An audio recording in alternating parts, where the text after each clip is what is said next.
आदरणीय बंधुओं, माताओं व मेरी प्यारी बहनों, राधे राधे। आप सभी का हमारे YouTube चैनल जीवन की धारा पर बहुत बहुत स्वागत है। बंधुओं, आज हम इस वीडियो में भगवान विष्णु व नारद जी की कथा सुनेंगे, जिसे सुनने सुनाने से भगवान श्री हरि की विशेष कृपा प्राप्त होती है। कथा कहानी सुनने के बाद यदि आप हमारे चैनल पर नए हैं तो कृपया हमारे चैनल को सब्सक्राइब करें, बेल आइकन को प्रेस करें ताकि हमारी वीडियो की नोटिफिकेशन सबसे पहले आप तक पहुंचे। वीडियो को शेयर व लाइक भी जरूर करें। कथा कहानी के अनुसार एक समय की बात है। भगवान विष्णु बैकुंठ लोक में बैठे विचार मगन थे कि तभी नारद जी नारायण नारायण कहते हुए वहां आ पहुंचे। आकर नारद जी ने भगवान को प्रणाम किया। भगवान ने मुस्कुराते हुए पूछा, कहो नारद जी, कैसे आना हुआ? नारद जी बोले, प्रभु मैं मृत्यु लोक से आ रहा हूँ और मनुष्य की दयनीय स्थिति देखकर चिंतित हूँ। आप मनुष्य को कोई राह क्यों नहीं दिखाते जिस पर चलकर वह आपका भजन करे और आपके लोक को आए?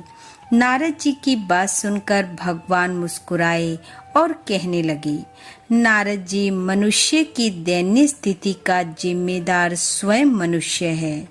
उसे मोह माया ने इतना जकड़ रखा है कि वो उसे किसी भी स्थिति अथवा परिस्थिति में छोड़ने को तैयार नहीं है। नारद जी ने पूछा, प्रभु वो कैसे? तब भगवान ने नारद जी के कान में कुछ कहा और फिर बोले, आप स्वयं जाकर कोशिश कर लें। तब नारद जी ने भगवान के कहे अनुसार एक संत का वेश धरा और पृथ्वी लोक पर आ गए।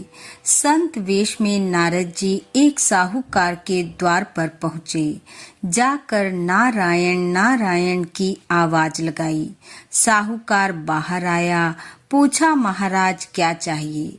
संत बोले, भोजन करना है। साहूकार ने संत वेशधारी नारद जी को भोजन करवाया। साहूकार की सेवा से संत बड़े प्रसन्न हुए और कहा, अगर आप चाहें तो मैं आपको भगवान से मिलवा सकता हूँ।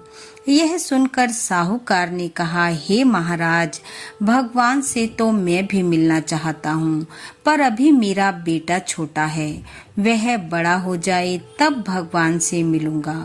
बहुत समय बाद नारद जी फिर से संत रूप में उस साहूकार के पास आए और कहा, अब तो तुम्हारा पुत्र बड़ा हो गया है, अब चलें भगवान से मिलने।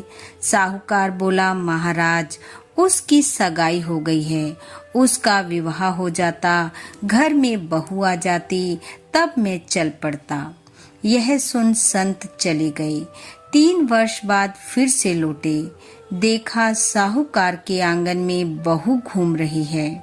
संत वेशधारी नारद जी ने कहा, साहूकार, अब चलें। साहूकार बोला, महाराज, मेरी बहू के बालक होने वाला है।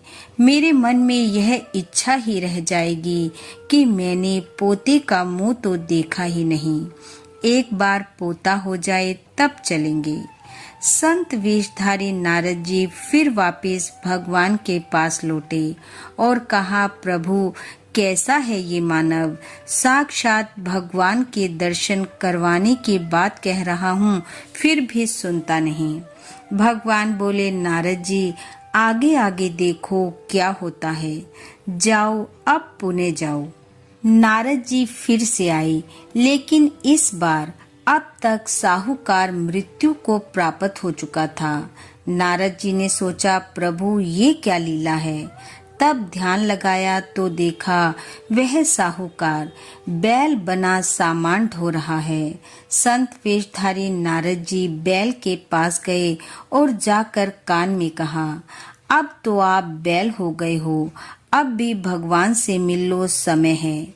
यह सुन बैल बना साहूकार बोला, मैं इस दुकान का बहुत काम कर देता हूँ। मैं ना रहूंगा तो मेरा बेटा कोई दूसरा बैल रखेगा। वह खाएगा ज्यादा और काम कम करेगा। इससे मेरे बेटे का नुकसान हो जाएगा। जब मैं बूढ़ा हो जाऊंगा और इसके काम का ना रहूंगा तब चलेंगे। कुछ समय बाद नारद जी फिर से पधारे, परंतु इस बार बैल भी मर चुका था। ध्यान लगाकर देखा तो वह कुत्ता बनकर दरवाजे पर बैठा है। नारद जी बोले, अरे अब तो आप कुत्ते की योनि में आ गए हो, अब तो चलो भगवान से मिलने। कुत्ता बोला, महाराज आप देख नहीं रहे मेरी बहू कितना सोना पहनती है। अगर घर में कोई चोर आया तो मैं भौंक भौंक कर उसे भगा दूंगा। मेरे बिना कौन इनकी रक्षा करेगा।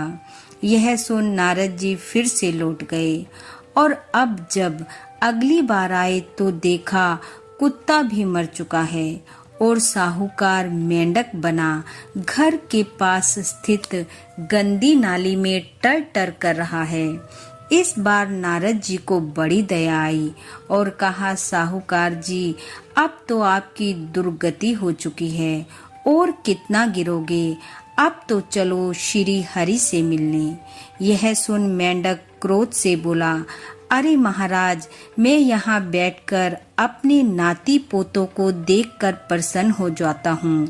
आपसे ये भी नहीं देखा जाता दुनिया में और भी तो लोग हैं। आपको मैं ही मिला हूँ भगवान से मिलवाने के लिए। जाओ महाराज किसी और को ले जाओ, मुझे माफ करो। यह कहकर मेंढक टर टर करता फिर से नाली में पहुंच गया और नारद जी नारायण नारायण कहते हुए भगवान के पास आ गए। भगवान बोले, देखा नारद जी मनुष्य किस कदर मोह माया के जाल में फंसा हुआ है।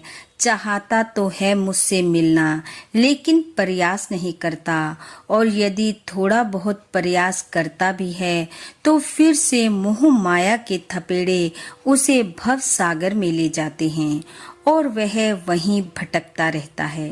यह कहकर भगवान मुस्कुराए और नारद जी नारायण नारायण कहते हुए भगवान को प्रणाम कर चल दिए।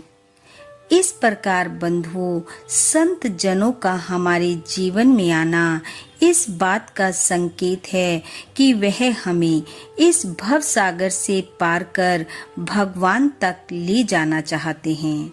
बस आवश्यकता है तो हमें अपनी ओर से प्रयास करने की। बोलो भगवान श्री हरि की जय। बंधु, भगवान श्री हरि की कृपा आप व आपके परिवार पर सदैव बनी रहे। आपका घर आंगन खुशियों से महकता रहे।